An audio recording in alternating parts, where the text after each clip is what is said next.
नमस्कार, लोकसंदेश न्यूज मध्ये आपलं स्वागत आहे। मी अश्विनी। चला तर पाहूयाच्या टॉप 10 हेडलाईन्स। योग्य वेळी शेतकऱ्यांच्या कर्जमाफीचा निर्णय घेऊ, मुख्यमंत्री फडणवीसांची माहिती। तर कुठल्याही परिस्थितीमध्ये आळंदीत कत्तलखाना होऊ दिला जाणार नाही, वारीच्या पार्श्वभूमीवर मोठी घोषणा। मराठी माणसासाठी पायी चाटू आणि छाटू ही स्वार्थ साधायचा प्रयत्न केला तर अद्दली घडवू, मनसे नेते संदीप देशपांडेकडून राज ठाकरेंच्या 2017 मधील भाषणाचा व्हिडिओ शेअर। सुनील तटकर यांच्या सर्व अघोरी विद्या बाहेर काढणार, रायगडच्या पालकमंत्री पदावरून आमदार दळवींचा निशाणा। गोगावले पालकमंत्री होणं हा आमचा अधिकार असल्याची प्रतिक्रिया।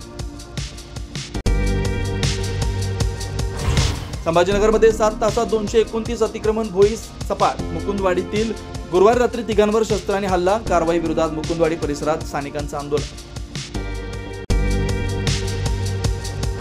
निवडणूक झाल्यानंतर 45 दिवसात सर्व फुटेज नष्ट होणार, केंद्रीय निवडणूक आयोगाचा मोठा निर्णय। फुटेजचा गैरवापर करून चुकीची माहिती पसरवल्याची शंका, 45 दिवसांच्या आत निकालाला आव्हान द्यावं लागणार। आळंदी संस्थानचे प्रमुख निरंजन नाथ यांची पोलिसांसह माध्यमांवर मुजोरी। पुण्याच्या भवानी पेठेत पालखी दाखल झाल्यानंतरचा प्रकार, निरंजन नाथ यांनी माध्यमांवर व्यक्त केला संताप। पुण्याच्या संगमवाडीत पुलाजवळ तुकोबा आणि ज्ञानोबांच्या पालख्या एकत्र, दोन्ही पालख्यांच्या दर्शनासाठी भाविकांची रीघ।